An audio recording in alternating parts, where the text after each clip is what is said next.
Greetings and welcome to another value-sized, overly ambitious episode of Genre Grinder. My name is Gabe and I have COVID-19. Joining me yet again is Patrick Rapole. Say hello, Patrick. Hi, how's it going? What is it like not to have COVID-19? I don't remember. Oh, it's great. My muscles are not fatigued. My lungs are full of capacity. My brain is, when they're talking about the weather, they say visibility unlimited. That's my brain right now. No fog whatsoever. It's not an ounce. Yeah. Oh, Jesus. Yeah, that we are holding this episode back far enough that I decided we're just going to go for it, see what happens. Mm-hmm. Today we're going to talk about one of the 3 or 4 genres that I actually consider myself a borderline expert on, which is giallo, which is the plural is gialli. I'm aiming to record something even greater with an even greater expert than myself someday, but that fell through for the time. So I opted for Patrick, who doesn't even like giallo movies, which I thought was a great idea. I will say pleasantly surprised we're covering 12 movies on this podcast. Turns out I like 7. So it's great. That's honestly, that's a better record than most human beings, I feel. But the idea here is to have something to match the episodes Patrick and I did covering the greatest year in slasher movie history, which we both decided was 1981, and the greatest year in international horror history, which I decided was 1960. So we're going to cover what I think is the greatest year in giallo history, 1971. It's not the greatest that all the greatest movies came out this year, but there was just so many of them. It was like the peak of the genre. I compiled a list of 42 total movies, and of those, we're going to cover 12. And of those 12, as Patrick said, 7 are good. I like more than 7, but I just picked 12 that I thought were important in one way or another. I looked at the list later, and I've only seen 20 of these movies. I hadn't even heard of a couple of them, and there's no way to see a couple of them. So it would have been a lot to try to cover 40. We learned that on the slasher movie one, I think, to not try to cover every single one. The proto-slasher one was a real ordeal as well. Yeah, which is funny because we're about to have some overlap with that sucker. Oh, that's right. Later on here. So real quick, the best, I'm going to give the Cliff's Note version of what a giallo is. And as happens with every niche genre, it's pretty much impossible to define in any way that makes everybody happy. They begin, the term giallo is from books, and these sensationalistic books that had yellow covers. Giallo just means yellow in Italian. And they were some from big names like Agatha Christie and Raymond Chandler and Edgar Wallace and Poe. Others were real trash, pulpy mystery fiction. And we have equivalent to that here, but we didn't all publishers didn't just choose one color to go with for all these books. So that's why that stuck for thrillers in Italy, and still sort of sticks to this day, though I feel like the term sort of just means any horror or exploitation movie from Italy at any point in time just gets put under this title. As far as influences go beyond the books, Hitchcock is the main one, and there was a giallo predecessor genre in West Germany that were murder mysteries known as Krimi films. I believe it's pronounced Krimi and not creamy, as in criminal. A lot were based on Edgar Wallace novels, and even when they weren't based on Edgar Wallace novels, they pretended they were based on Edgar Wallace novels. Then the Krimi started around the 60s, and they were popular in Italy and West Germany, and they ended up overlapping a lot with giallo as it began. I mean, we can't really find the first movie. There's people that argue that the Luciano Visconti neo-realist version of Postman Always Wings Twice from 1943 counts as the first giallo. But I think most fans point to Mario Bava's The Girl Who Knew Too Much. That one's also known as The Evil Eye, the Roger Corman re-release, which is re-edited. That is a movie defined by cliches that were linked to Hitchcock, as in the name, Hollywood noir. It was in black and white, German expressionism. And then the year after that, in 1964, Boffa made a second full-color one called Blood and Black Lace that had big bloody set pieces, more violence, and had this thing where the killer wears black gloves and like a raincoat and rain hat. And in this case, he's also wearing they're also wearing a mask, but that part didn't catch on, but the black gloves really caught on. And these fads, they burned out fast. But even spaghetti westerns and peplum movies, they usually took a couple years to peak. So it's interesting to revisit 1971 as a craze, as Gialli as a craze, because they were all desperate. Even though there had been Giallo movies in the late 60s, all these movies we're about to talk about are almost exclusively desperately trying to recreate what Dario Argento did when he released The Bird with Crystal Plumage in 1970. That movie was a massive hit in Europe and America, and I believe parts of Asia too. So it became, even more than Bava, it sort of became a standard. And then it peaked like we said, in 1971, and it tapered off to be replaced with fantastical horror movies, cops and robbers movies, which we call Polizio Tesci or Tesho, and adventure movies. And a lot of those had cannibals. So Gialli has a lot of subsets and different kinds. It's really hard. I used to be of the mind that Giallo were only Italian murder mysteries, but they don't really need to be a murder mystery, and they don't even really need to be Italian. There's plenty of Spanish ones in particular that had Italian co-producers and co-filmmakers, and the actors are from all over Europe and every once in a while America as well. So I tried to, at the beginning of each of these movies we're going to cover, I tried to create a sort of subgenre to try to set up what we're talking about. Like I said, 12 movies in total. We're going to do them in release order according to their Italian or Spanish premiere dates. There's one Spanish movie we're covering, and a lot of these didn't make it to America for several years.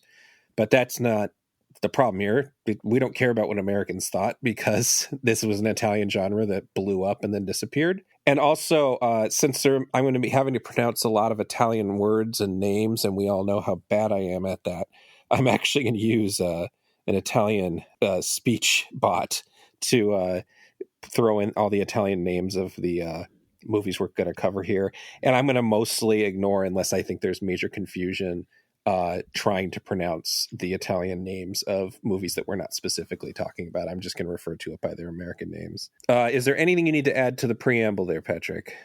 Something I found interesting, and for people who are more familiar with the history of American horror than the history of Italian horror, I asked you in preparing for this, should I see Bird with the Crystal Plumage? And you said, since it was so inspirational, that I should. And I asked if you considered it basically the equivalent of the way Friday the 13th in 1980 sort of was a massive cultural phenomenon that in 1981 spawned all of these imitators. It appears that Bird with the Crystal Plumage in 1970, exactly 10 years earlier, right, did the same thing with these Gialli of 1971. And I find that, especially since so many of these are considered like sort of predecessors to the slasher genre, I found that a helpful way to wrap my head around the cultural phenomenon of Gialli, especially of this year. Yeah, there's always, like I said, there were previous movies that we actually love, fans love, the earlier Bava movies, and there's a series of Umberto Lenzi movies, which I'll talk about when we get to his to talking about him, that actually also predated that, but everybody just changed course. So it's like, yeah, there were movies inspired by Black Christmas and Halloween and Texas Chainsaw Massacre, but it was really Friday the 13th that sort of set that standard and made everything blow up, and the one that people were most likely to try to mimic at the time. Right. Problem with these being in release order is we're going to end on one Patrick hates, but that's all right. We're going to start on one that Patrick actually likes. The Strange Vice of Mrs. Ward, released in January 15th in Italy. This is directed by Sergio Martino. The Italian title is Lo strano vizio della signora Ward. It is AKA The Blade of the Ripper, Next, and The Next Victim. Blade of the Ripper was what it was on a lot of video boxes here in America. Next with an exclamation point seems like such a flippant title for such a strange and psychologically driven Giallo film. Yeah, it's not like a movie that has 12 murders in it. No, and that was the Americans titling. They just tried to make everything sound like a complete body dump of a movie. Yeah. When a socialite and heiress, Julia Ward, begins receiving blackmail letters attributed to a mysterious serial killer, she suspects her cruel and sadistic former lover, Jean is behind them. With her husband, Neil, frequently out of town, she falls into the arms of her friend's cousin, George. As the unknown assassin begins to make his move, she fears that one of the three men in her life may be the killer. I'm going to call this a psychedelic psychodrama type. There's a lot of these psychodrama giallo that don't even really sometimes have a murder, or if they do, it will be just one murder, or it'll be the threat of murder. This one is a little bit more of a body count than that. And I should say Martino is arguably the third or fourth most important filmmaker behind Bava, Argento, and he's kind of tied with Umberto Lenzi. He made successful Poliziotteschi and horror movies, and he made a late-stage Western called Menage, known as The Man Called Blade here in America. But in terms of sheer quantity of his giallo output, he was second only to Argento and tied with Lenzi, depending on what you consider a giallo and what you don't. And he also executive produced Lenzi's So Sweet, So Perverse. So he's a name, and he has a distinct style, which is something a lot of these guys don't have because they were just working for the money. And so what I'm going to do at the beginning of each of these is if this is a filmmaker that made a lot of movies, I'm going to quickly list what movies are fitting into their giallo canon. And in this case, we were actually starting with the first, Strange Vice of Miss Ward. He also did The Case of the Scorpion's Tail the same year, which we could have covered, but it's not as interesting or good as this one. All the Colors of the Dark, which I think a lot of people think is his best movie. I know you agree with that, Patrick. Yeah, number one with a bullet. And it's probably the most, I would say, Martino-esque.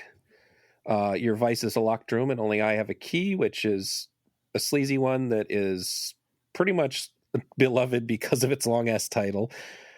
Torso, which is my favorite, but is not necessarily the most Lenzi-esque of them. We actually covered that we talked about that briefly in the very first episode of Genre Grinder about proto-slashers, because it is sort of a slasher movie during its last half. Then he did Suspicious Death of a Minor, which is sort of him switching gears to the Poliziottesco kind of thing, so it's sort of a murder mystery and a cop movie.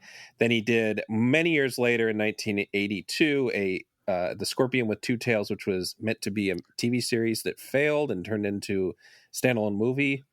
And then another TV thing called Mozart is a Murderer in 1990, which I know nothing about. This is the beginning of it all for him, and then he kind of tapers off. I think it's a good movie. I think that All the Colors of the Dark is the better movie. And I think that if this was a Directors Club podcast episode, we glaze over Strange Vice of Mrs. Ward just a little bit on our way to get to All the Colors of the Dark. Right. And so this is a case of this formula kind of becoming a problem because we're covering a lesser movie, but we're still... You have the beginnings of the stuff that Martino would do in later movies. Right. The movies that he made with Edwidge Fenech, I don't like when people sort of arbitrarily lump unconnected films in a filmmaker's filmography as trilogies, but like that really is just like three of the same variations of a theme. Yeah. And this being the opening salvo, it's useful to see where it starts and then where it ends up. Yeah. And you do get what I think is Martino's giallo ethos, which is men are violent, predatory bastards. And even the ones you are attracted to as a woman, because he has very many feminine protagonists, sometimes they're men. Even if you're attracted to them or have been in a long relationship with them, you can't trust them and they might be a murderer. But it's kind of hot. Yes. It's the other part. It's like, it's kind of sexy that they're dangerous and that they might kill you any moment. Right. There's an S&M kind of under cut. And the fact that Fenech is a huge sex symbol in her own right, that she did a lot of giallo, but she was really known for her sexy comedies. I've not seen any of these comedies. I have to say, all of these Sergio Martino gialli with Edwidge Fenech, It's like Ansel Adams and like America's National Monuments, where he's like he constantly finds inventive ways to film all of her peaks and valleys, and like Yes. her body is just, and it's like it's a little gross to like harp on the sexiness, but it is these are like very sleazy movies, and that is very much Yeah. part of like what they're going for with these movies. And it is really just like, wow, she has like an incredibly curvaceous body, and he is going to get every angle and every shape and lighting that he could do. There's just constant innovative ways of getting Edwidge Fenech naked in these movies. And it's an interesting duality because he, unlike some particularly bad giallo filmmakers, I don't think that he's necessarily misogynist. No, He relates to her character or whichever female character is the lead. So there's this duality of it being really exploitative, but also on the character's side. Unlike slasher movies where there'll be exploitative nudity and sex, and then that character will be killed. right. It's like the sexuality is not, she's not necessarily punished for having sexuality.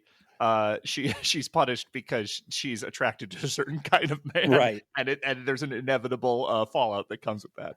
Yeah. And then when I was talking about the psycho drama type, later movies of his are about driving women mad, whereas this one is less about portraying madness and more about portraying vulnerability, making sure we understand that she is being attacked from all sides, which is scary. I think Torso's his scariest movie because it has one of the fucking greatest shock shots in any movie ever.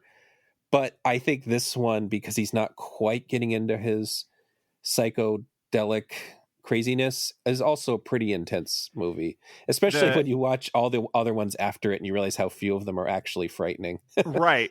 There's real heavy vibes to All the Colors of the Dark, but there's not necessarily a chase scene like the parking garage scene in Strange Vice, which I think is like it's like an excellently staged bit of suspense.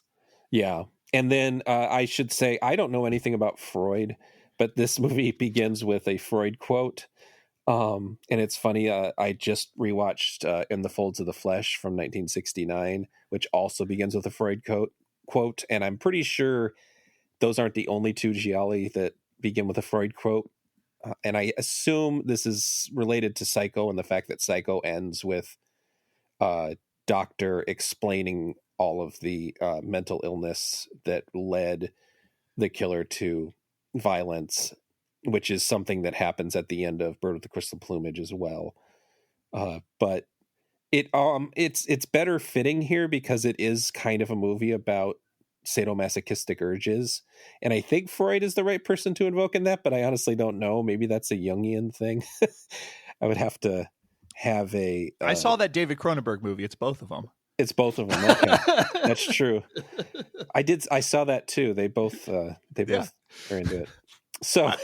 So the other thing that Martino is trying to get here is what the West German producers apparently called jet set giallo, which was something they basically, after Bird of the Crystal Plumage came out, they told Dario Argento, we want more of these jet set giallos. And it was sort of an all-encompassing thing that I don't think anybody ever defined, but I think it meant like they involve a lot of people in other countries. So the protagonist is quite often a foreigner in Italy or an Italian in Germany or something like that. And they are very fashion conscious. And so between your Argento-like murder scenes, and I think that this is a case of, with the exception of the weird slow motion nightmares, I think this is the closest we ever see Martino get to just saying, yeah, I'll just do that scene I saw in Bird of the Crystal Plumage. You also have these breezy street scenes of people jet setting around Vienna in a fancy car and wearing nice clothes and checking out all the landmarks in town.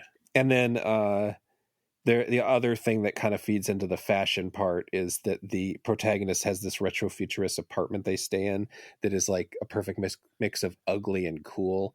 And the decor actually matches in this case. So I'm guessing they either had a budget or it came decorated, because usually you'll have something like this in a cheaper movie and they'll just have dug around the back lot and found everything they think looks chic and shoved it in a room.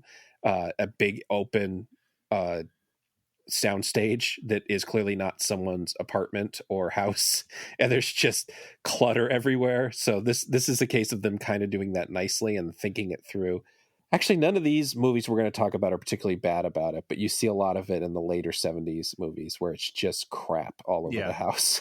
Yeah, I honestly, like, a lot of the times when I end up watching a giallo, I get the same feeling I have when I'm like watching Brazil, where it's just like the frame is so crowded and claustrophobic that I just have anxiety as people are sitting on couches talking. Yeah. You're not sure if it's a couch or a glass sculpture. I just know that there's like a bust of a philosopher behind them, and I'm like, this woman is 25. What is happening? Yeah. I do think it's worth noting the specific sort of technique that Martino uses in this film to sort of create this contemplative sort of interior feeling. Like, part of it is obviously like the dream sequences and the flashbacks and the slow motion that's all happening in her head, but the other part is he uses a lot of negative space. There's just like a lot of isolating her in these like black frames. There's like, when she first starts getting flowers, there's just a shot of her through the peephole and she's just surrounded by black, and there's just all throughout he's using a lot of negative space, not just to isolate people but to like sort of create a void around them that sort of brings to mind the sort of interior of the mind in a way I thought was cool. So yeah, this is a slick film. I think if they had been Martino's only film as director, he would still be pretty beloved. I'm not sure if I would consider it a good murder mystery, but it's sort of happening in the background while we're focusing on her, which I think that's a nice way of avoiding one of the Argento cliches that then pops up in a lot of these movies with your amateur detectives. Something I really appreciate about the Martino Gialli with Edwidge Fenech is that if there is some sort of mystery, it is sort of in the background while a emotional story is happening in the foreground, and that makes it so, like, the fact that there is this sort of straight razor slasher that's happening that is sort of this red herring, and in fact what you have is a plot element ripped from Strangers on a Train, where two men have decided to knock off their respective sort of troublesome women. Right. Like, that doesn't matter. Like, you're not spending tons of time where they're laying out all these different suspects and you have to deal with all this like investigation and you have to struggle trying to remember who's who, because the central story is about Mrs. Ward and what she is going through emotionally, and that's the stuff that when the Gialli foreground the plot, as we will talk about later, that's when I start to, as the Gialli hater of this podcast, that's when I start to check out and just resent that I have to watch it.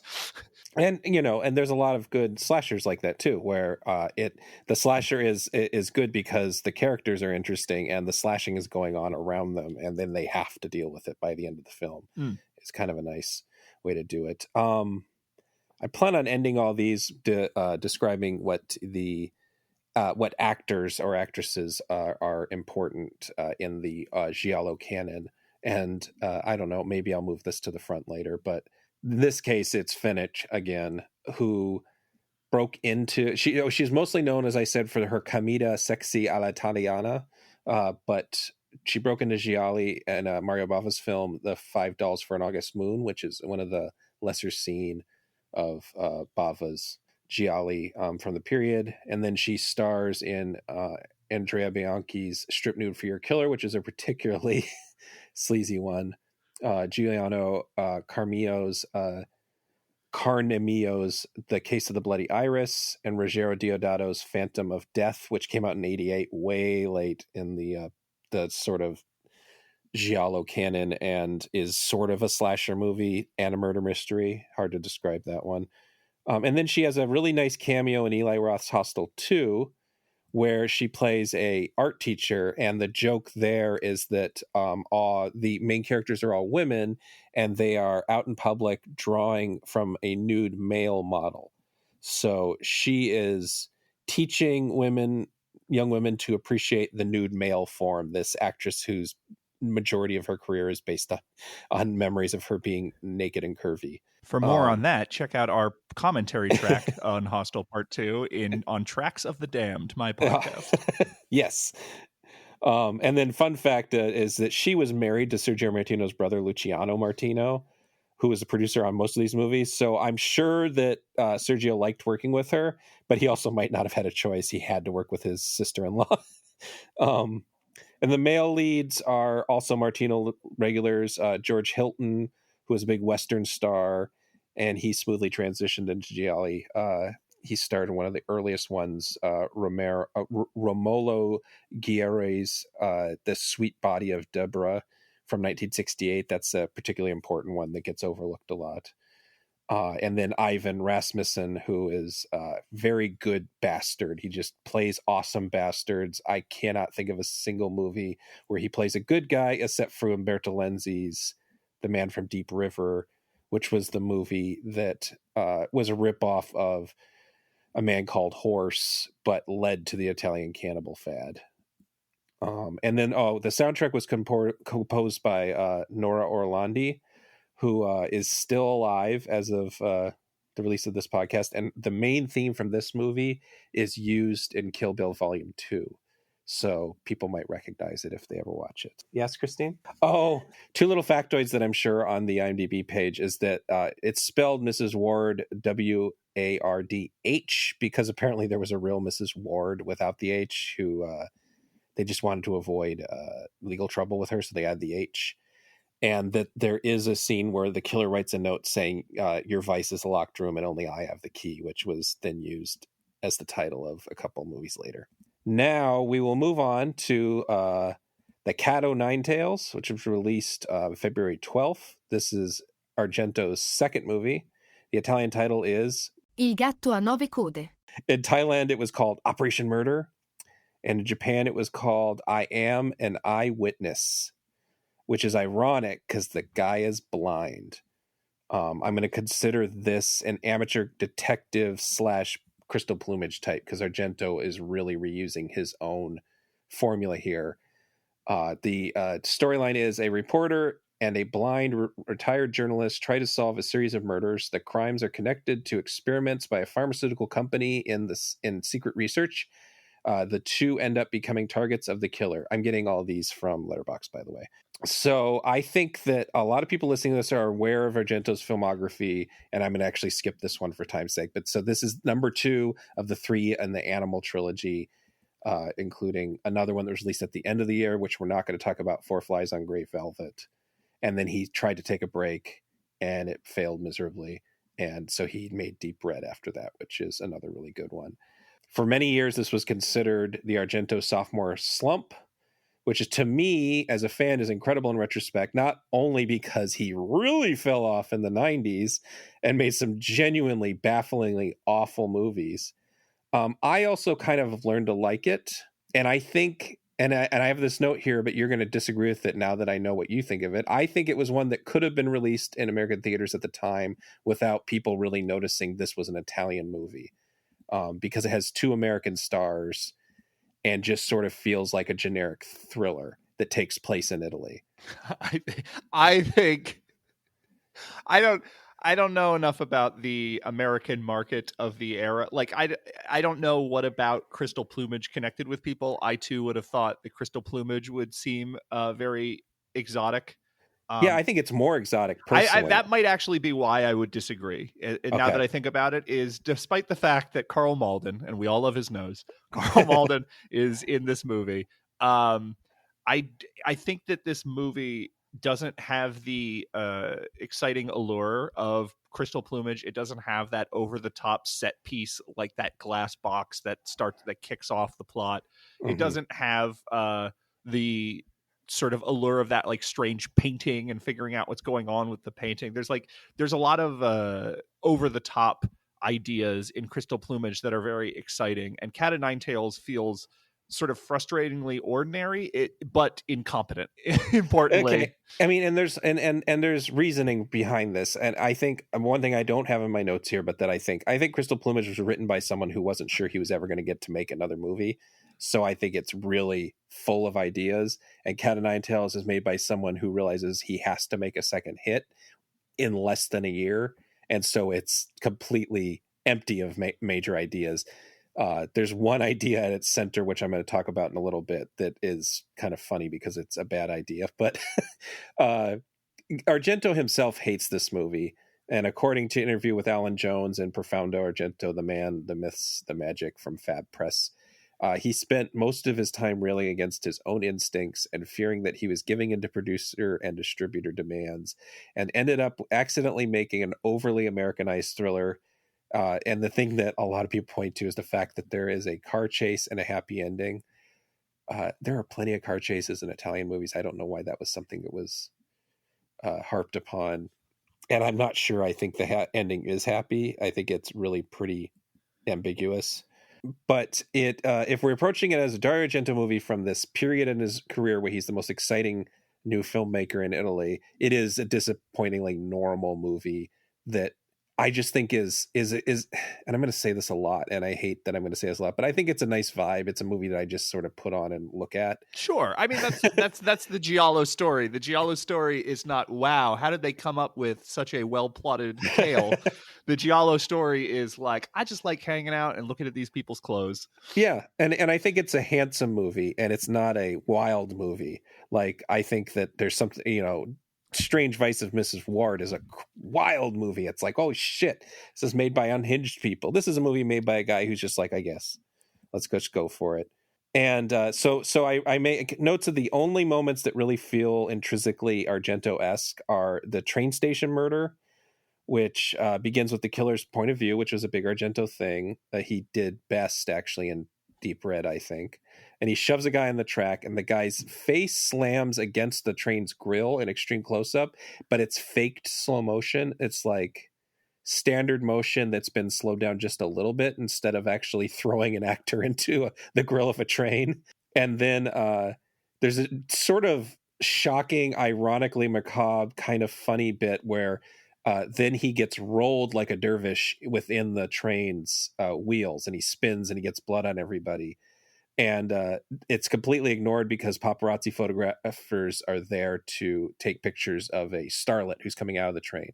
So everybody immediately ignores the bloody, gory, dead man and starts focusing on the starlet, which is the kind of ironic humor that Argento was still kind of good at the time before he kind of went away from that. The Argento sense of humor is one of the things I cannot stand, and I can never stand in any of his movies. I kind of like the dopey vibe of Deep Red, and I have learned to accept and even love some of the dumb humor in that. But like, this movie is just full of stuff that makes me roll my eyes. Like when the killer is sneaking into the science facility to steal the information or whatever, there's two scientists who walked by who's like, and this woman, she took off her shirt and she had nothing on underneath, so I bought 3 shirts. And it was just like, what is that's not a story, that's nothing. And then later there's like a whole thing, there's a whole little series about Bing Bang when they're talking about like testing couples' genetic material to see if their children will have any sort of birth defects or anything, and they just keep saying Bing Bang over again. And the starlet thing is like, I kind of like that as a joke, that all of the paparazzi rush to take pictures of the dead man and then go, okay, we got that. And then they rush back over to the starlet, which they're there to take pictures of in the first place. But then it immediately cuts to one of the paparazzo going like, a man is dead and we're taking pictures of a starlet. And I'm like, God. He says, keep laughing. A man is dead, which is, it definitely feels like the morality, because Argento movies do have this weird morality to them. It's just so clumsy. All of it, or like, even I like Bird with Crystal Plumage quite a bit more than this, but like all the so long stuff in that movie, I think it's just lame. And I don't know, maybe that's a dubbing issue. Maybe it would be better. But the problem is these movies is that they were shot without sound, so everything's dubbed anyway. So who knows if it plays better in Italian? I know that the 2 lead performances probably don't, because they're American actors, right? Yeah, but I do like that scene, and it's very sad because there's a much shorter version of this that was, for some reason, either public domain or illegally made as budget VHS and DVDs over the years. That's a much shorter American cut, and it cuts the entire thing out. You just see the guy fly onto the railroad track, and then you just see everybody ignoring him and the joke, and it just destroys everything about the scene that makes it crazy. So when I finally saw an uncut version years later, it was like it's not even that gory. It's sort of weird, but it was just such a thrilling bit of weirdness that it just made the movie that much better for me. Yeah, I will say, despite the fact that this is not like over the top and like, I don't think Crystal Plumage is particularly dreamy, especially when you compare it to later Argento, but like it does have more of a heightened reality to it. Mm-hmm. I do appreciate that Argento fully commits to just like really nasty violence when the violence does occur. Where Right. like, even though most of the people die by getting strangled, like the one woman, when she's strangled, there's just like a close-up of her mouth foaming saliva on the floor. That's so upsetting and gross. And it's just like, that's the extra Argento touch. Or yeah, and it's not enough for the villain to fall down an open elevator shaft. He has to like grab onto the wire cable as he falls down, like scoring his hands. That's like that extra little that I appreciate. It's the pain factor too. Yeah. And that, again, going back to Deep Red has the best pain factor. Deep Red's incredible, yeah.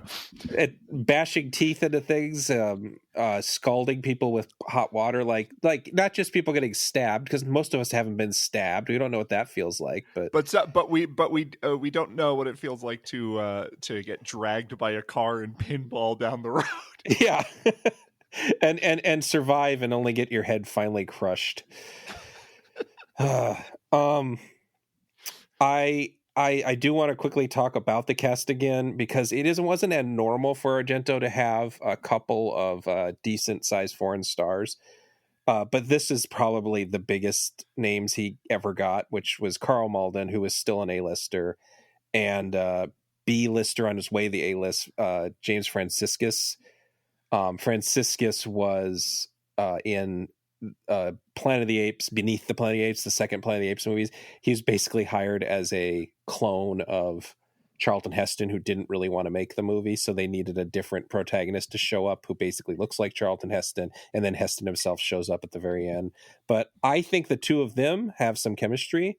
I like the scene where they're walking through the graveyard and kind of talking to each other, and I think that brings a lot to the movie. I think that's when, I don't know if Argento was just, he might have, he was known for hating on act. He really didn't like Tony Musante, who is the American actor in Bird with the Crystal Plumage. So I don't know if he was totally hands off and these guys just were able to direct themselves.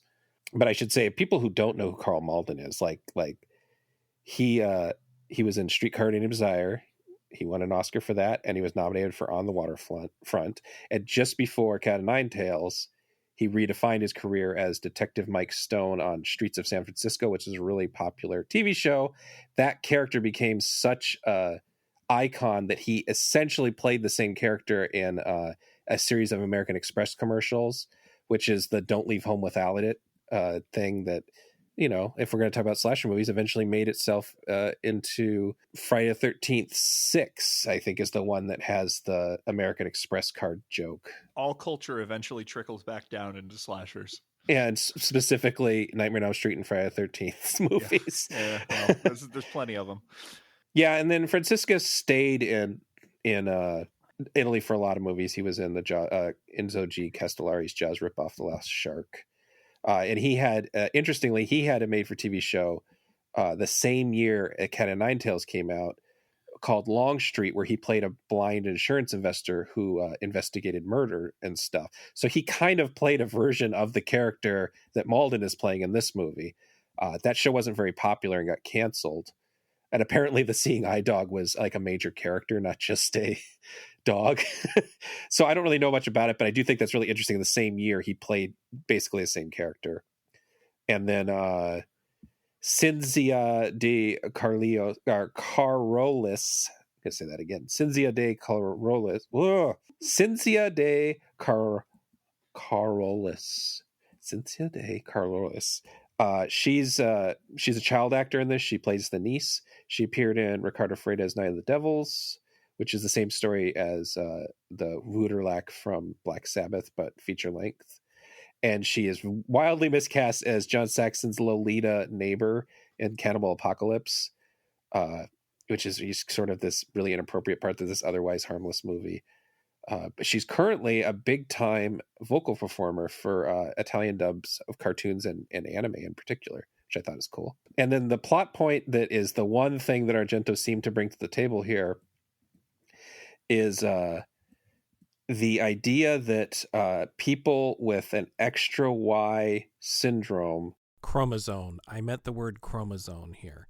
...are antisocial and would...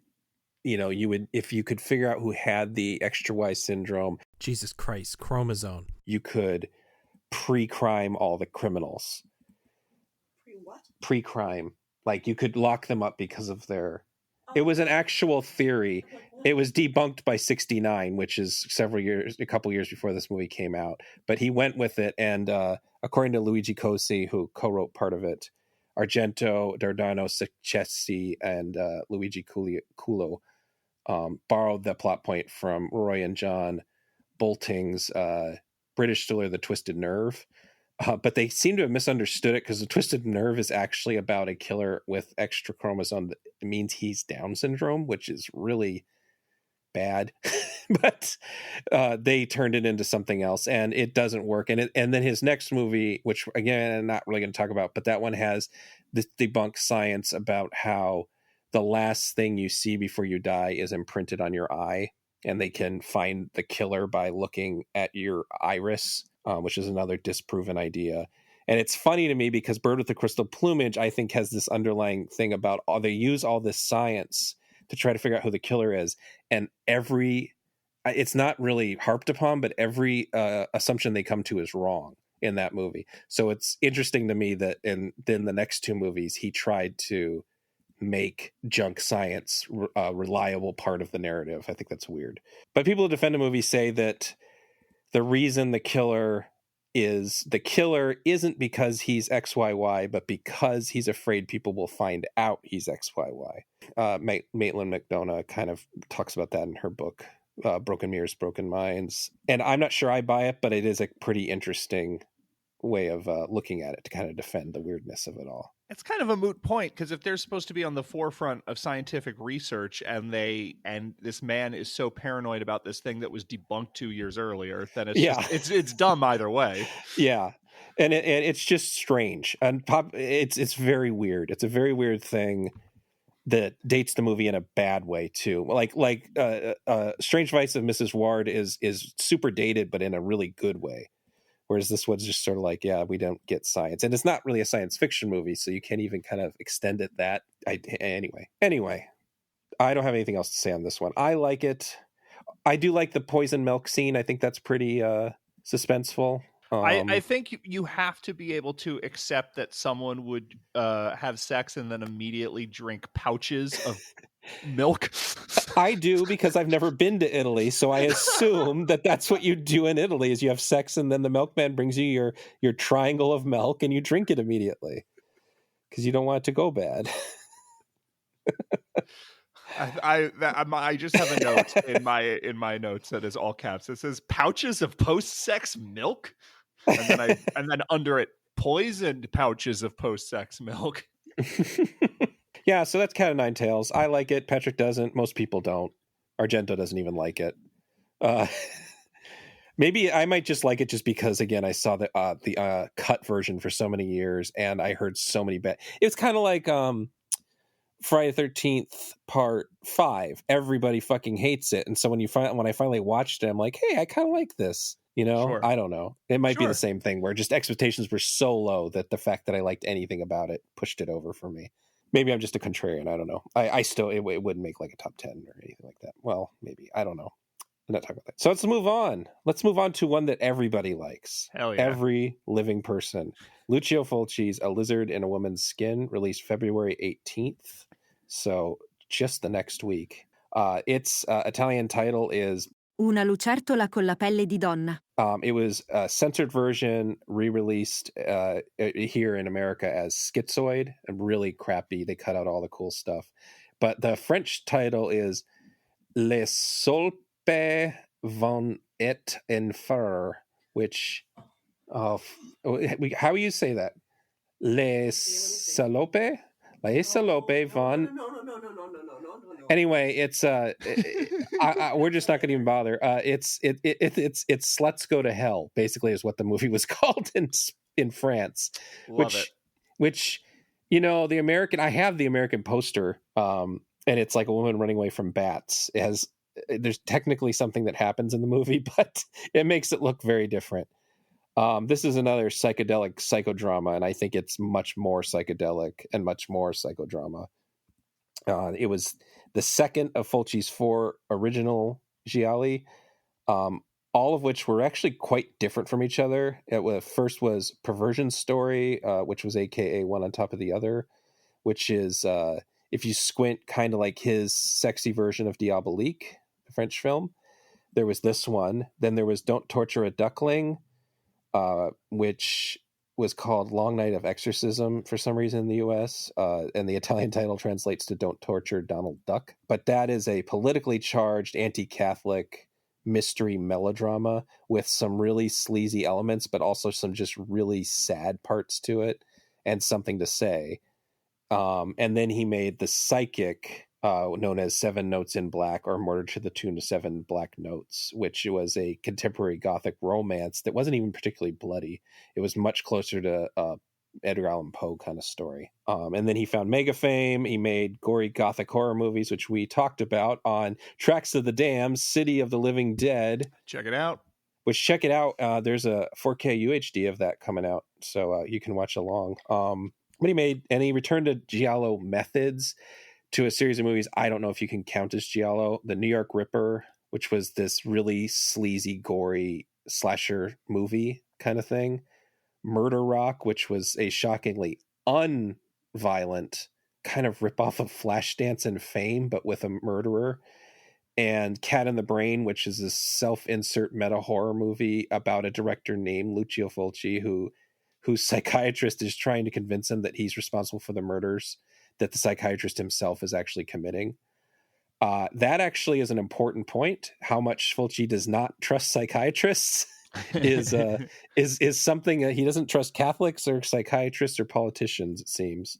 I don't think Fulci was stealing ideas from Martino here, and I think that In the Folds of the Flesh is the first really psychedelic giallo I can think of that I've seen, and that one I don't think was particularly popular, and I don't see almost any of their way they did psychedelia. I see almost none of that in this movie. I think this was Fulci doing his own brand of psychedelia, and then sort of framing that in a sort of Bird with the Crystal Plumage concept.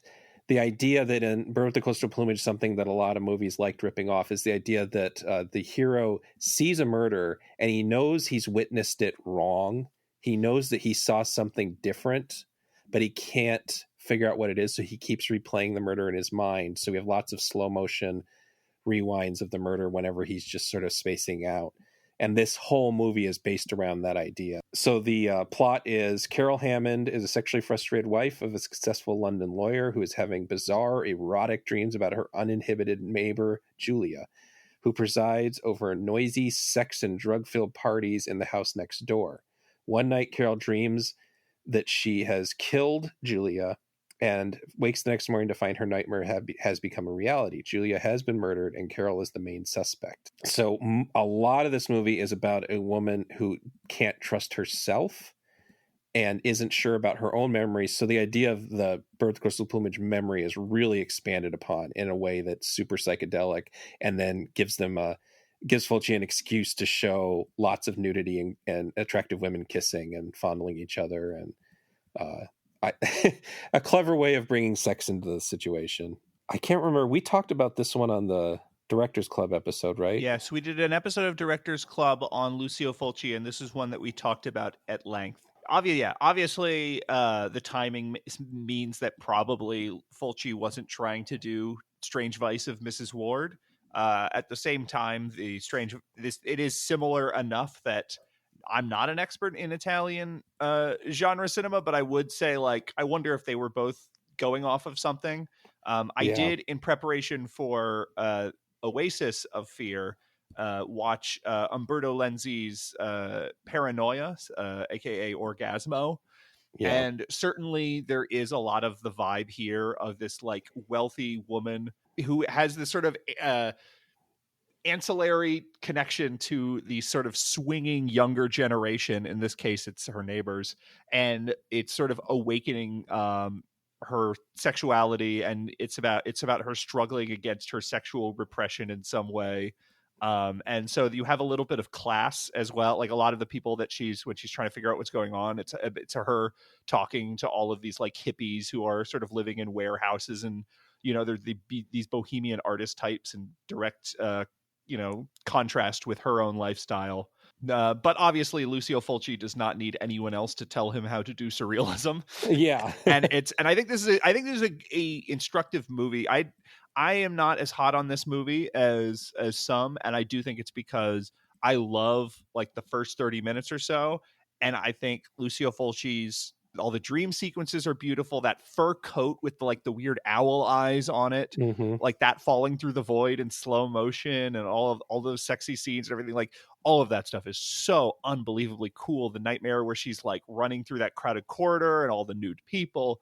Awesome. As soon as it gets into the plot, I'm just like, oh my God, this is as incomprehensible to me as any giallo I've ever seen. And a lot of them are quite incomprehensible to me. And this is one I've seen like 4 times. And by the last 30, minutes or so, I'm always just like, I have no idea what's going on. And a lot of the more nightmarish touches have been replaced with straightforward investigation. And it's no wonder that Fulci would take this film and then say, all right, well, let's ditch all the part where you're expected to care about plot. And he would do his best work just sort of doubling down on the surrealism. Right. And he still had a couple years. I mean, it was the end of the decade when he made Zombie. So he's sort of working through this method. I haven't seen any of his early comedies, but I'd be surprised if they had these sorts of nightmarish sequences in any movie before Lizard in a Woman's Skin. His earliest movie I've seen is Massacre Time, which is just a solid action Western. And then he made his first gory movie would be Beatrice Cenci, which is just a costume genre that has this sort of air of out of control when the violence happens, but it's not psychedelic. And the only psychedelic stuff in a Perversion Story is sort of just texture that's happening in the background because they go to dance clubs. So this really is him pushing something that I don't think he had ever pushed to this degree. And it does lead directly. And in the gore too, it has one moment that landed them in trouble where she stumbles into a room and there is like some sort of nonsensical experiment happening on dogs where they're just sort of being bled. They're open and hanging, and there are tubes going out of their organs, and they're just being bled, and they start crying at her because I guess they're still alive, and she just runs out of that room, and it's just sort of a nightmare image. And it got them in trouble because it was convincing enough that people thought they actually killed dogs. So Carlo Rambaldi, hell yeah, the legend. The legendary creator of E.T. had to go into court and say, these are just coyote skins that we bought, and this is all fake. And if you're one of the people who recently saw Possession for the first time, because it's now on streaming, he's also responsible for that thing. The tentacle sex monster is also one of his. And then what you say, so to me, I think it's an excuse to make no sense because it's being told from the point of view of a narrator who is so unreliable that she's even lying to herself. And I don't want to go into spoilers on a lot of these because they are mystery movies, and I feel like, but the idea here, the way this one ends, I could see it just being seen as a cop-out by a lot of people, especially like the kind of people who get mad at the movie April Fool's Day ending the way it does, because it does make everything you've seen before that kind of inconsequential by the time you get to the end. But I also think it's pretty ironic statement on the whole thing because the killer gets away with it. So I don't know. I see what you're saying, and I do think it does lose some. I like all the weird hippies that she runs into that are like that are totally witnesses, but they're so anti-authority that they're just not helpful witnesses to the prosecution or to the cops. I like that bit. That's definitely a Fulci kind of way that like I would say that Carroll's character is almost a bit of an insert because he doesn't, as a person, he didn't understand hippies or bohemians. He thought it was weird. Most of these directors did. They were already in their 50s by then, but he also hates authority. So he would see these as dumb kids doing dumb shit, but also in a way that he kind of liked because he hates authority and fascists and all that stuff. But yeah, so I like the idea that she is her own antagonist in a way because she can't trust herself. But I see what you're saying as far as it doesn't make sense. And I did have to watch it more than once to even understand what the ending meant, to tell you the truth. And then this leads into something that Martino would like, where there's sort of a cabal of people working against. I think that I would assume that's kind of stolen from Rosemary's Baby. We'll see. Yeah, certainly All the Colors of the Dark is Rosemary's Baby. Yeah. And so there's a cabal idea that is not quite happening here, that you kind of think it might be happening, but then it's not. Yeah, I mean, I don't want to talk about this one too long just because we talked about it on Directors Club already, but and also I don't want to ruin the ending entirely. So I want to talk about the actors real quick. Florinda Bolkin is a Brazilian actress. She's the lead, and I think she's really, really, really good. I know that it's hard to judge actors in a lot of these Italian genre movies because they're being dubbed, but she does so much without talking in both this and Don't Torture a Duckling, where she's even better, and in The Fifth Chord, which you're going to talk about in a bit. I think that she's one of the most interesting actors in the whole of the genre, maybe just like the whole of Italian cinema at the time.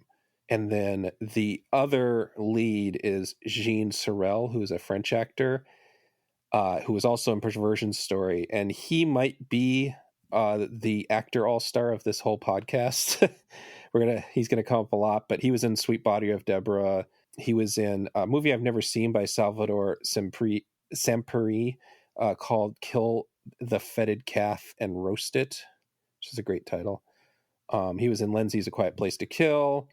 He was in Jose Maria Fouquet's Eye of the Hurricane, which we're going to talk about in a bit. He was in Aldo Lado's Short Night of the Glass Dolls, which we'll talk about at the end here. And he was in a movie I just saw for the first time, Eloy de la Iglesia's Murder in the Blue World from 1973. Just came out from Cauldron Films. Really interesting take. It's a sort of mix of ideas from Clockwork Orange and Giallo. And it's really bizarre, but really cool. Anything else on this one? Well, Patrick? Fans of Fulci will, of course, want to note that they're the shot with the hippies laughing at her with their eyes all white. Not a whole lot of Lucio Fulci's patented obsession with eyes in this early film, but that does track with his later stuff. The white eyes, yeah. You imagine he just had like a box full of them.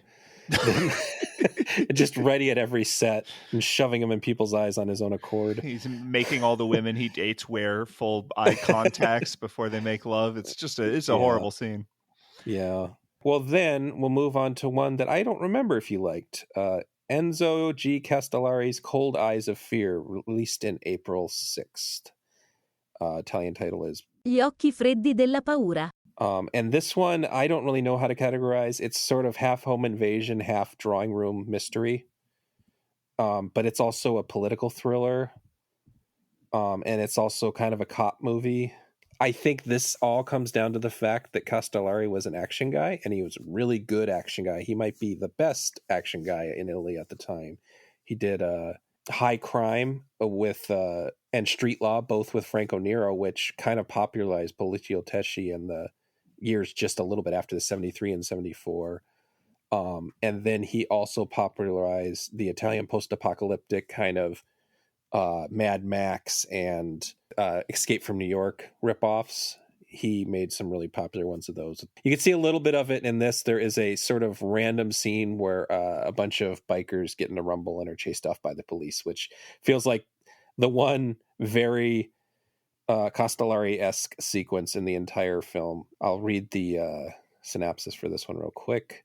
Against a backdrop of swinging 60s London, a young playboy type steals a beautiful Italian girl from her elderly date and suggests she come back to his place for some good times. His place, in quotes, being owned by his father, a rich, respected solicitor. Unfortunately, for a couple of criminals have plans of their own, one for money, one for revenge, and the lovers end up prisoners in a tense siege situation. I don't know if I'd call it a siege, but did you like this one? I hated it. This is my least favorite. So it's just because this one really depends on plot and is hard to follow. Mm-hmm. And also, this is the one to me, and obviously, Ed's, I'm not a Giallo expert the way you are. This is the one to me that I most questioned, is this really Giallo? Yeah. It really has, it does open with a scene in a sex club, and that is like a sort of a pantomime Giallo scene with a straight razor, the whole deal. And like that is the only part of the movie that feels to me, as someone who pretty much always thinks of Blood and Black Lace / Deep Red, or Bird with the Crystal Plumage as being, that's what a Giallo is. This one just feels like it's a the Desperate Hours, Petrified Forest kind of hostage story that they've been making forever. But in this case, the characters that on both sides, the victims and the criminals, are both extremely boring. I never used to like this one, and I always suspected it was because I think Castellari didn't have any interest in it. And yeah, Desperate Hours, and a lot of critics compare it to Wait Until Dark, the Audrey Hepburn movie. I don't see that as much, except for the fact that they're kind of stuck in a room with each other.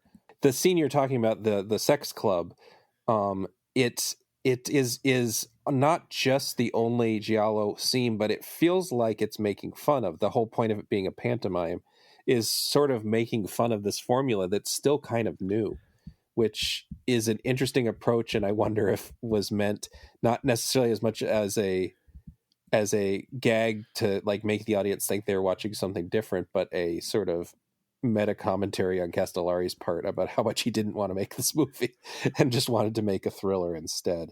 Yeah, I mean, to me, like, one of the ways I would measure Castellari's disinterest is that his camera is absolutely insane in this movie, to the point that it is over, like, just wildly distracting, and I can't figure out what's happening because he's constantly doing like crazy zoom ins and framing things strangely and shooting from inside of a fireplace, all that classic just like empty style. And that to me was just like, oh, this is a guy who doesn't care about these characters. Yeah, it's stuff that works in an action movie if things are moving, but it's really just people standing in essentially two rooms. Yes. Like a sort of foyer and a drawing room, and that's pretty much it, other than the street scenes. It's interesting because the street scenes are really lively and kind of nice very early in the film.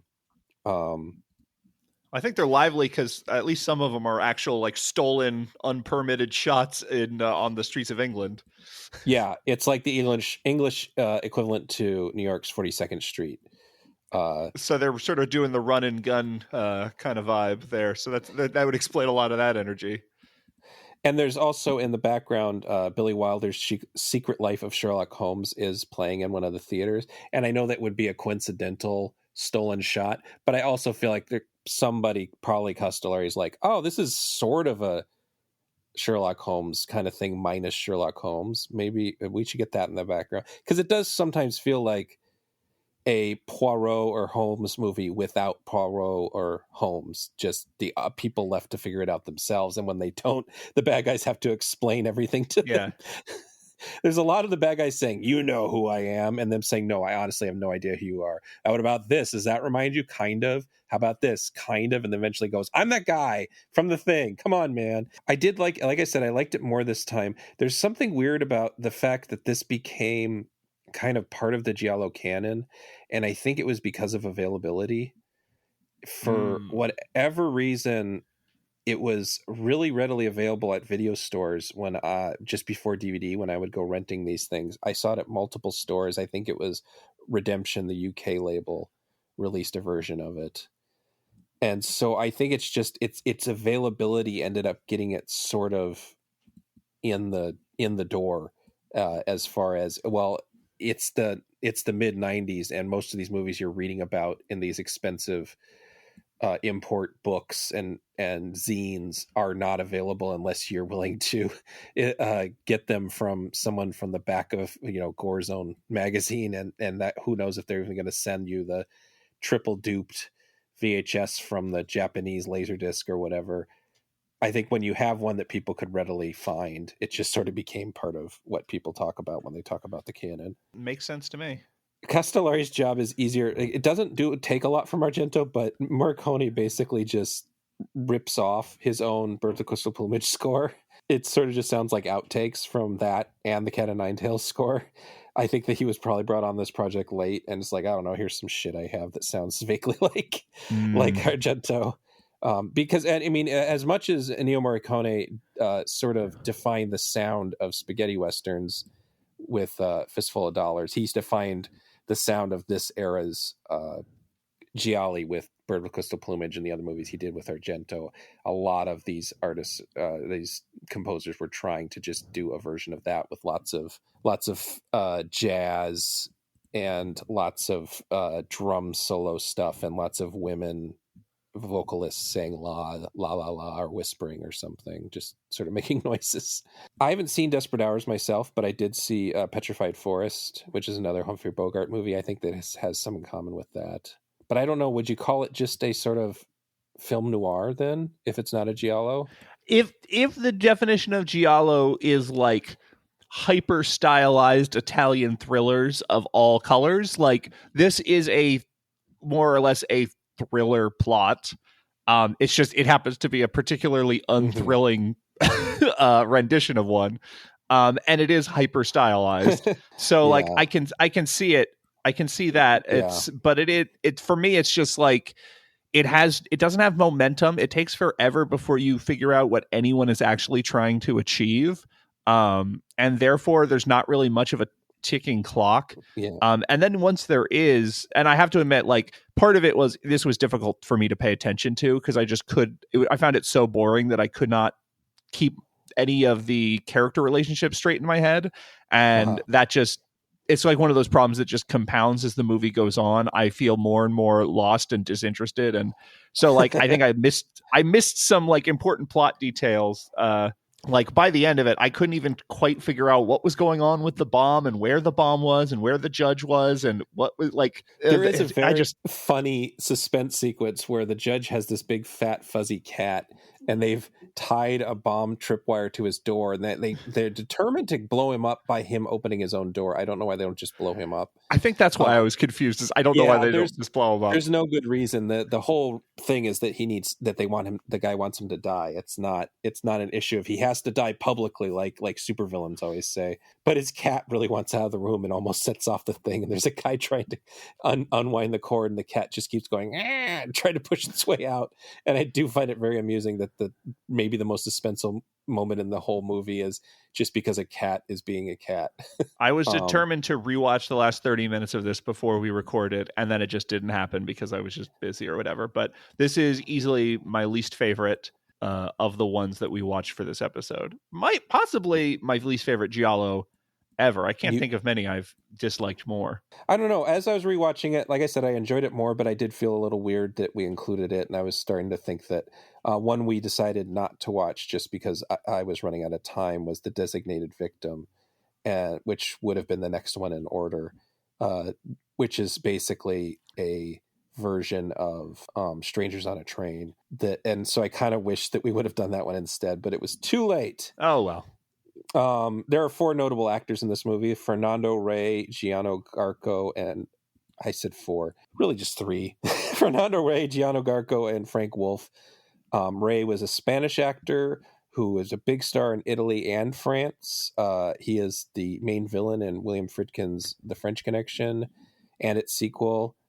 He appeared in a lot of Buñuel movies, including Tristana, Discreet Charm of the Bourgeoisie, which is a favorite of mine, and The Obscure Object of Desire. Garco was a tough guy actor. He originated the role of Sartana, who is probably the second most popular spaghetti western character behind Django. Like, there's a lot of Sartana movies that actually don't even have a character named Sartana. Unlike Franco Nero, he actually played Sartana in a number of movies, where Nero only played Django twice. And this was the first of 3 gialli he appeared in, followed by The Psychic by Fulci and Lamberto Bava's 1992 slasher giallo Body Puzzle. And then Wolf was an American actor who has bit parts in Corman movies like The Wasp Woman. He ended up in Italy like Clint Eastwood after appearing on TV westerns, and he was in Brunello Rondi's The Demon in 1963, which is in that Severin folk horror set, a really interesting, not even really a horror movie, but a really interesting neo-realist kind of fantasy film. And but he made a bunch of westerns, but the reason we all love him is because he's in Sergio Leone's greatest film, which is Once Upon a Time in the West, and he's in Sergio Corbucci's greatest film, which is The Great Silence. And those were both released in 1968. And he made 2 other gialli the same year, or no, 1 other giallo the same year, Luciano Ercoli's The Death Walks on High Heels, which is another one we probably maybe should have covered instead. He died of suicide December in 1971, less than a month after Death Walks on High Heels was released in theaters. Very sad. But I think that he does a lot to carry the film. And like you said, it doesn't make a lot of sense, but he has a certain... I think he's interesting to watch. I don't think he dubbed himself, though. His voice sounded off to me. Yeah, and then, I mean, Giovanna Ralli is the one woman in the movie, and she doesn't have much of a cult following, but I think she's also really pretty good in it. I think that she has to do a lot of heavy lifting as well. Given that that's really a movie about 4 people, she's the most interesting of the 4 people, I would say. Anything else just about this one? I'm afraid not. Okay, then let's move on to Eye of the Hurricane, which is our one and only Spanish thriller on here. Which was released in Spain as El Ojo del Huracán, and Italy as La Volpe dalla coda di velluto, which translates to The Fox with the Velvet Tail. There's swans all over this movie, including the credits. There's a physically actual swan. There's swans in all the decorations. Really surprised they didn't go with a swan-themed title, given that animals were popular, and Fox has nothing to do with this particular film. And I called this the bad romance psychodrama type, which is it's essentially just the kind of movies Umberto Lenzi was making at the time. The plot synopsis is Ruth and Michelle separate after Ruth finds another man, Paul. Ruth and Paul go to a sunny, idyllic beachside villa to spend the summer. They're having a great time together, and then things start happening. The brakes on her car fail, and Ruth nearly escapes death. The diving equipment goes faulty, and Ruth almost drowns. Then Michelle turns up at their doorstep for an uninvited social call. So there's this might as well be a Carol Baker, Umberto Lenzi joint, because it's the same type of story that you saw in Orgasmo and So Sweet, So Perverse, sort of mixing and matching elements of those 2 plots. And it's about stories about women who are, again, in a bad situation because they have picked the wrong lover, basically. But this is a case where there is a cabal against her. This is the only Spanish giallo we're covering again, which I would call an Almario. I guess we still call him giallo, though. I don't know a lot about Forqué beyond his 2 giallo-adjacent thrillers after this, The Game of Murder, which was released as Tarot in 1973 in Spain, and It's Nothing, Mama, Just a Game, which was released as Beyond Erotica in the U.S. in 1974.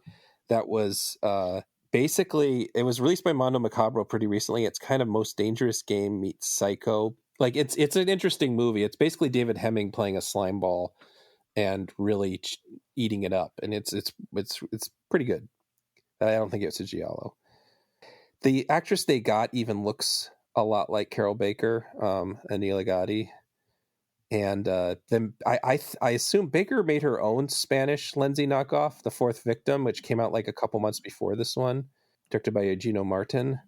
Did you like this one? This is, I think, the last one you watched, so I don't think I heard if you liked it or not. I did like this. I mean, certainly it helps that it is such a simple story. It's not difficult to follow, so that's a point in its favor in this genre. But I did like the vibe of it. I did like the just totally fashion forward, like fabulous vacation. The whole it opens with a couple dramatic scenes where she's leaving her husband, but then after that it is just like swanky bossa nova jazz and like sexy scuba diving and driving in expensive British sports cars and like it's just like so they have the upside down Spider-Man kiss and I have a note here. They really, that was on the poster too. There's a scene where Paul is hanging from a tree to surprise her, and they make out for an especially long time, and he eventually removes her top, and that was the poster. So yeah, I mean, they must Raimi must have ripped that off. I really like I know, because something is going to happen, and then the longer that drags out, the more the anticipation builds. I think the core problem with this movie is it has the plot of a story about a woman who thinks that she might be going crazy, and it never does that. So instead it comes across as a woman who is maybe a bit of adult, where like clearly someone keeps trying to kill her, and it's like, oh, I guess someone's trying to kill my husband, even though like her husband's the only one around who's like, or not her husband. She thinks maybe her husband's trying to kill her lover, but like it's her lover's the guy who's around and who's able to tamper with the scuba gear and all of that. And at no point does she think like, oh my gosh, I'm just paranoid. Everyone isn't actually plotting against me. Maybe they are, maybe they aren't. I don't know. I'm tortured by it. Like, it's just sort of, it doesn't kick into that next gear, that sort of over the top psychology that you kind of crave from these kinds of movies. Well, there's this like fifth character who doesn't have much else to do other than very vaguely warn her that the guy she's with is bad, and sort of he leads her to figuring out what's going on. It's sort of a weird character. He's like this beach bum guardian angel character. And I think that, I mean, it's a morality tale about not getting involved with people, and I think that she's very unlikable at the beginning of the movie. Just the way she's dismissing her husband and stuff, and that he seems like a nice guy, and I think we're supposed to kind of resent her. Oh, it's an Italian movie. My sympathy is never with the husband.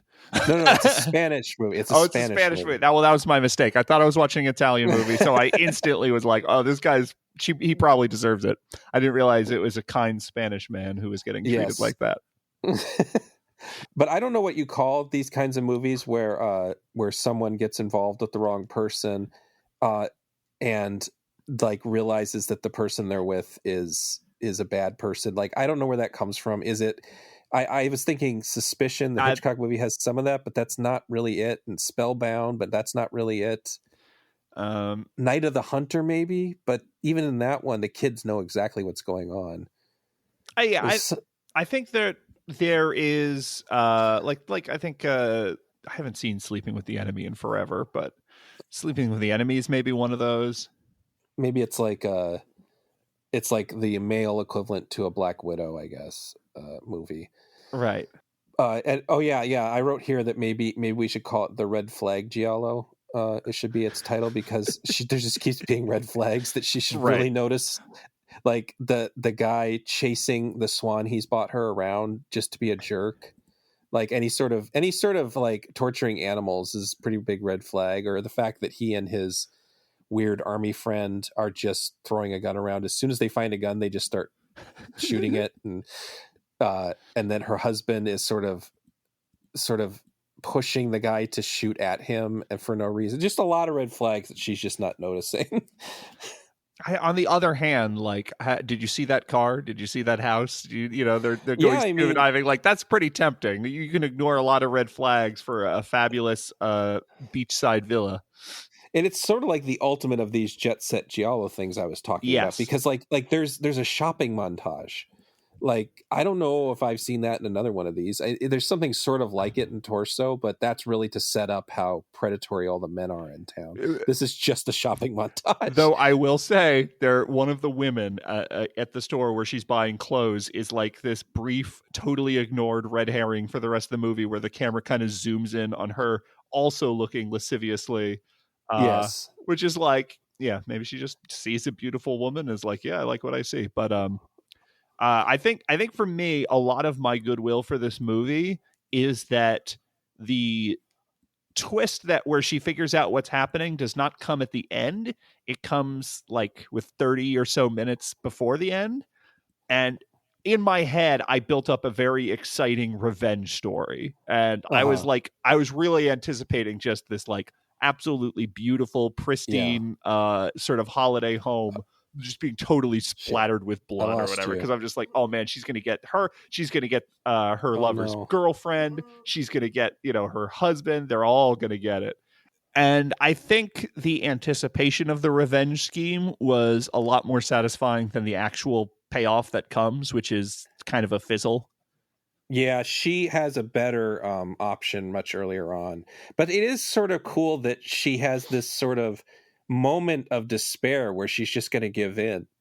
And she breaks away from the despair by coincidence. Like a phone call breaks her out of it and makes it so she's not killed and she doesn't give up. And I like that idea that something coincidental and an outside force like that can totally change the trajectory of a story like that. But for me, I think the problem with that despair is that I saw her romance with this guy as being like, she is just so swept up in this. He's so beautiful and he's rich and he has this amazing house, and like just the excitement and the glamour of it all was the appeal, and not necessarily like this deep soul penetrating love that if it was to be discovered to be false, then that is the end of her.